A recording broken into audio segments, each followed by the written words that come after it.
Ya. Shalom. Shalom. Jadi selamat berjumpa kembali pada kesempatan yang baik ini, walaupun hujan, ya, tetap kita jalan karena kita mengejar waktu, dikejar waktu.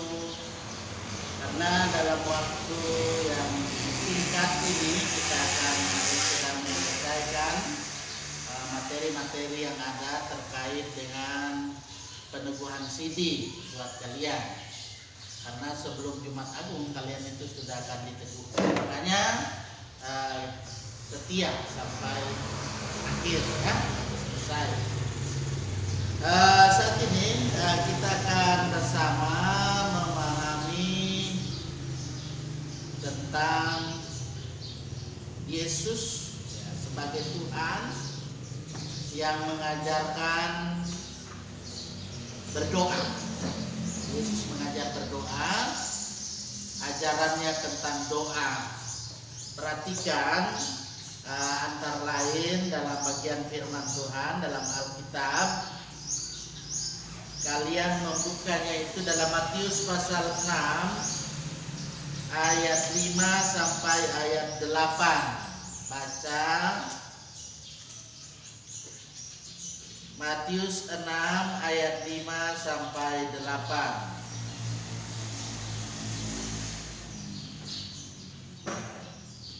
Dan apabila kamu berdoa, janganlah berdoa seperti orang munafik. Mereka suka mengucapkan doanya dengan berdiri dalam dinding ibadat dan pada tikungan-tikungan jalan raya, supaya mereka dilihat orang. Aku berkata kepadamu, sesungguhnya mereka sudah mendapat upahnya. Jadi apabila kamu berdoa, ya jangan seperti orang munafik, ya. Jadi kalau berdoa, berdoalah dengan bagaimana dalam hidup ini. Masuk dalam kamar, tutup pintu, berdoalah. Bapamu yang di surga melihat apa yang kamu sampaikan, bahkan dia mendengar. Kaitan dengan itulah, maka coba kalian membukanya dalam Injil Matius pasal 6 ayat 9 sampai ayat 13. Matius pasal 6 ayat 9 sampai 13, silakan baca. Tadi sudah Tuhan terus. Semua dapat bagian. Satu-satu ayat bisa.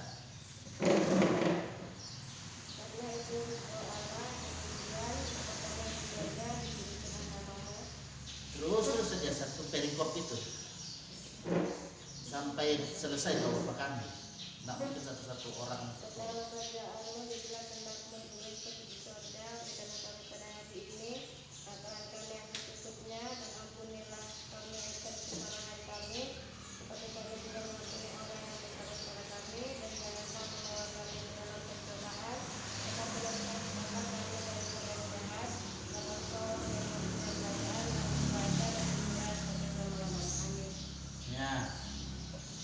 Apa yang kalian pahami dari doa yang Tuhan Yesus ajarkan, ya, kepada kita orang juga dalam murid-murid Yesus zaman now? Karena ini murid-murid minta supaya Tuhan ajarilah kami berdoa. Makanya Tuhan Yesus Kristus mengajarkan tentang doa itu. Ada yang tahu? Ya, waktu lalu kita sudah bicara tentang Yesus anak Allah. Ya. Kemudian dalam kaitan ini Yesus dan doa, datang kepada Allah yang disapa sebagai apa tadi? Bapa. Ya, seperti seorang anak biasa datang kepada ayah, ya. Kalian sebagai anak biasa datang kepada ayah lewat telepon mungkin, karena jauh ayah. Nah, kalau dekat ayah, ya, selalu pasti dekat menyampaikan, ya. Yesus menyebut Allah itu dalam sebutan Aba, adalah bahasa Aram. Aba dipakai oleh anak-anak ketika dia berbicara dengan, ya, ketika saya katakanlah seperti itu, menyampaikan kepada kalian sesuatu dan kalian menyampaikan sesuatu kepada saya, menyatakan sebagai apa? Aba. Itu dalam bahasa Arabnya. Kalau dalam bahasa Indonesia Bapak, ya, Bapak. Karena itulah dikatakan Bapa kami yang di sorga. Kalau dikatakan Bapa kami yang di sorga, dikuduskanlah namamu, datanglah kerajaanmu, ya, jadilah kehendakmu di bumi seperti sorga, dan seterusnya. Itu mau menyatakan bahwa bagaimana Allah yang kita sapa sebagai Bapa itu adalah Allah yang sangat dekat dengan kita. Kaitannya dengan bagaimana seorang ayah dia dekat dengan anaknya, ya. Saya pun dengan anak-anak saya dekat, ya, seperti berteman biasa saya. Mungkin kalau dengan kalian bagaimana dengan ayah kalian, ya. Kalau saya dengan anak-anak saya ajak bermain, ya, main, ya, seperti bagaimana menyayangi mereka itu dengan kasih sayang sebagai seorang teman. Bisa berteman saya dengan anak saya, tidak langsung memelototi terus sehingga mereka takut dengan kita, jauh dengan kita, tidak seperti itu, ya. Mungkin beda-beda, ya, cara ayah melaksanakan tugasnya. Hal yang sama kalau kalian lihat dalam Injil Lukas, di situ juga ada tentang doa Bapa kami, ya. Di situ dalam Lukas 11 ayat 1 sampai 4 juga menyapa Allah itu sebagai Bapa, karena Yesus mengajarkan itu, ya, disampaikan, ditulis oleh penginjil. Siapa dia? Lukas. Kalau yang satu ditulis oleh penginjil, siapa dia? Matius. Jadi yang sering kita gunakan adalah dalam Injil Matius, betul? Ya. Karena itu kalian harus paling tidak tahu berdoa, ya. Jangan sampai kalian sudah diteguhkan Sidi tidak tahu berdoa. Karena apa? Doa biasa kita sebut adalah apa? Nafas iman, ya. Kalau kalian tidak tahu berdoa, berarti sudah mati itu dalam iman, ya. Jadi harus tahu berdoa. Doa kita yang pertama, mari kita lihat komunikasi hubungan kita dengan Tuhan. Ibaratnya tidak ada papan tulis. Sebenarnya saya rindu pada papan tulis karena itu perbedaan mengajar dengan berkhotbah, ya.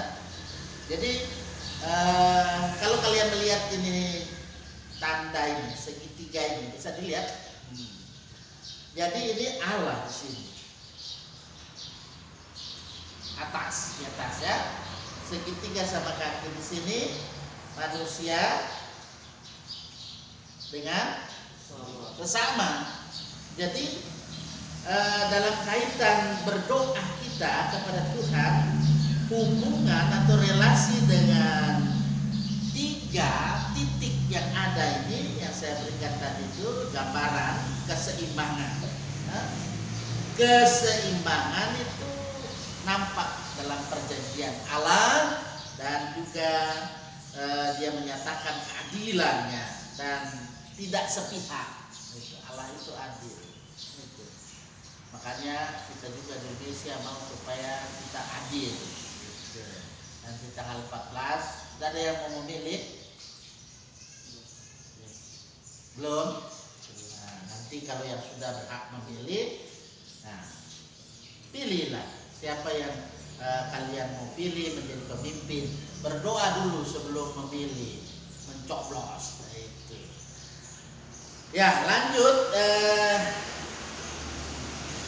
Mengapa dalam kehidupan ini kita seperti yang saya katakan tadi, mengapa dia sebagai bapa. Alasannya ya memang dalam kelaziman yang ada di Indonesia, kita juga menyebut orang kalau misalnya dia kita hormati, misalnya walaupun dia belum kawin, wah pasti disebut Pak Guru, misalnya, Pak, atau biasa juga disebut Ku, begitu kalau di daerah Manado sana di utara, Ku. Nah, kalau di sini Pak Guru, gitu, Ibu Guru, nah, itu.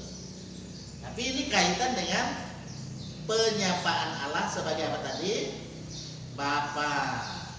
Karena itulah kita lihat dalam doa Bapa kami terdiri dari 3 bagian. Perhatikan di situ. Ada 3 bagian yang kita perhatikan kaitan dengan bagian 1, 2, 3 sampai 3 kali itu menunjuk kepada Allah. Ya. Kemudian 4 sampai 6 itu 3 kali menunjuk kami. Kami itu kita yang ada ini. Ya. Kemudian terakhir ada apa? Pujian, puji-pujian atau doxologia. Tuh. Lanjut, saya mau sampaikan di sini, kalau dikatakan dikuduskanlah namamu, apa itu maksudnya? Dikuduskanlah namamu. Kata kudus itu banyak kali ditemukan dalam Alkitab, khususnya dalam pelayanan kepada Tuhan. Keluaran 30 ayat 30 coba buka.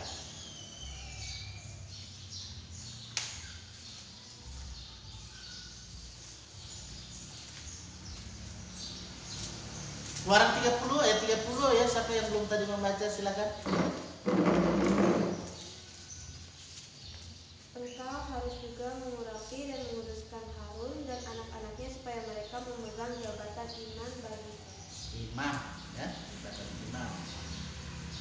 Selanjutnya perhatikan, ya, kudus berarti, nah ini perhatikan, kudus berarti sesuatu yang disendirikan untuk Allah, yang khusus dan istimewa, tidak berhubungan atau bercampur dengan hal-hal yang duniawi. Itu kudus, ya. Bisa dipahami itu kudus, ya. Berarti sesuatu yang disendirikan untuk Allah,